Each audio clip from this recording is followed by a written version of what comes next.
CultureVision is a web-based encyclopedia that's designed to help practitioners treat patients better.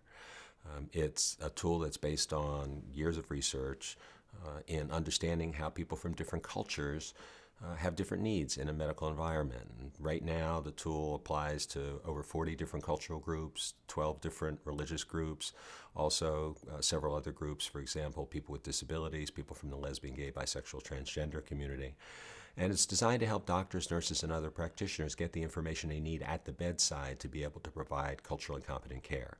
What we're really trying to do is to give practitioners a way to help heal people better.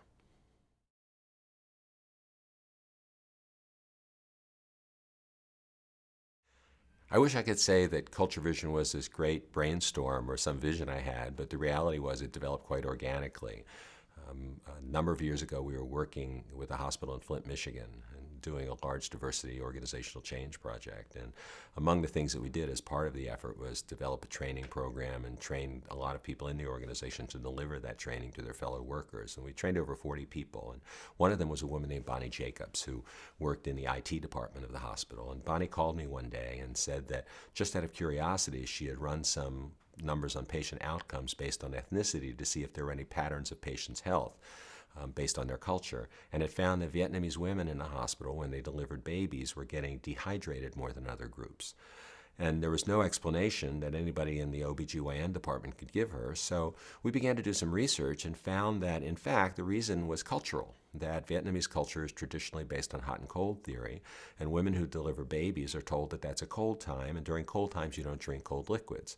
But of course, nurses bring women in labor ice chips and ice water to drink, so it said they just didn't drink. It resulted in them getting dehydrated, which extended their hospital stay, which was a cost factor. It affected the mother's health, obviously, and it also impacted lactation, so it affected the relationship between the mother and the baby. And all of it could be simply resolved by a nurse knowing to say, what temperature water would you like? But of course, the nurses didn't know that and didn't know that they didn't know that.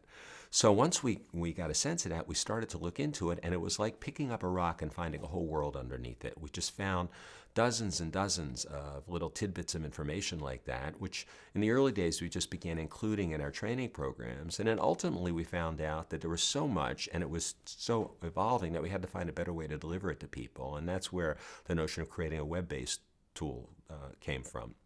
And so now we continue to evolve it. We bring in research. We have a medical researcher who works with us.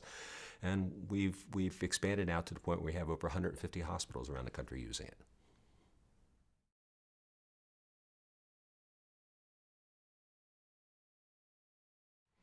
What is culturally competent healthcare? Well, think of it this way.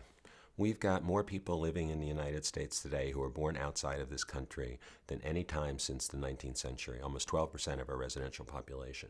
People coming from all over the world with different cultures, different ways of doing things.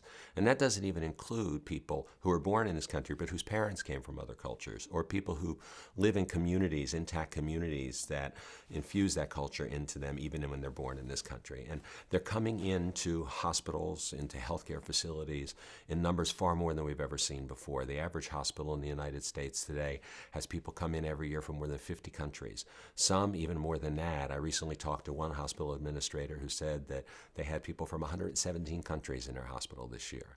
So culturally competent care is really understanding how that difference in culture impacts the patient-practitioner relationship.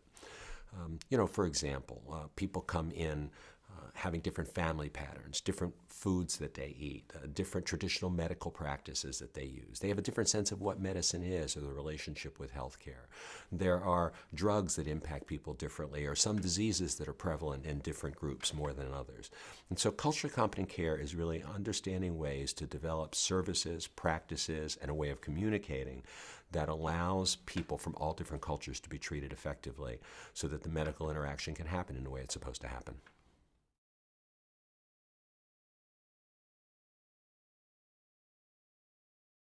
What's the challenge now with all of these different cultural groups coming in? Well, if you think about it, we get into a healthcare environment, people at their most traumatized, they're at their most frightened, family members are concerned. A lot of people are scared even walking into a hospital. We've got so much history with healthcare. And yet we come in from all of these different cultural groups. Even if a practitioner really believes in being fair, treating people equally, and our experience has been that most do, that we don't believe that most people in healthcare environments don't want to do a good job. In fact, the opposite is true. People in healthcare are committed to doing an incredible job of taking care of people. But even with the best of intentions, when you have people coming into your healthcare facility from dozens of different countries, dozens of different cultures, there's no way you can remember all the information that you need. And that information shows up in lots of different ways. It shows up in how we communicate with the patient. It shows up with understanding what their practices are. When we offer treatment modalities to them, how do they react to those treatment modalities? How do they feel comfortable with them? What does immediate family mean in their culture? And what does body language mean? For example, when they don't make eye contact with us as a patient, what does that mean? All of these various different things. And so the real challenge is how can we get that information to the practitioner so that it can help the practitioner do a better job of serving the patient, serving the family, and taking care of the medical situation that's at play. It's not really something that we think people don't want to do. What we're trying to do is provide the kind of support tools to help them do what they want to do.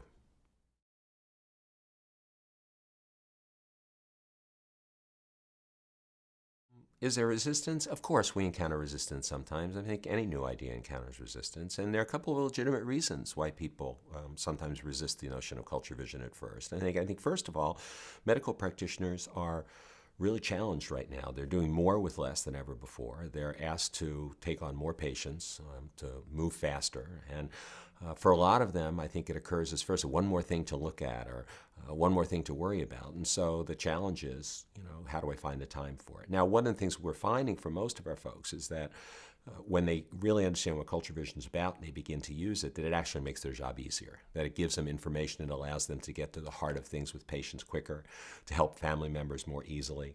They have less drama in dealing with patients and family members, and they can actually contribute to people more easily and more quickly. The second resistance often comes from people who say, well, aren't you stereotyping people? Aren't you treating me like a culture instead of an individual? And again, I completely understand that because our history is that when we identify people by their culture or by their ethnicity, it usually is for reasons of diminishing them. In actuality, of course, we can provide better care if we understand these reasons, but at first, people sometimes have that reaction. And what we found is overwhelmingly, once people understand what the tool is and what it's doing and how it helps people, that resistance also usually goes to the wayside, and we find that people are thrilled that their particular needs are met. The most important thing is we're not trying to say that culture vision is the answer. In fact, culture vision is one tool in a whole suite of tools that we provide and lots of other people provide to establish cultural competency. It's simply one resource that can help people produce the result that they're looking for.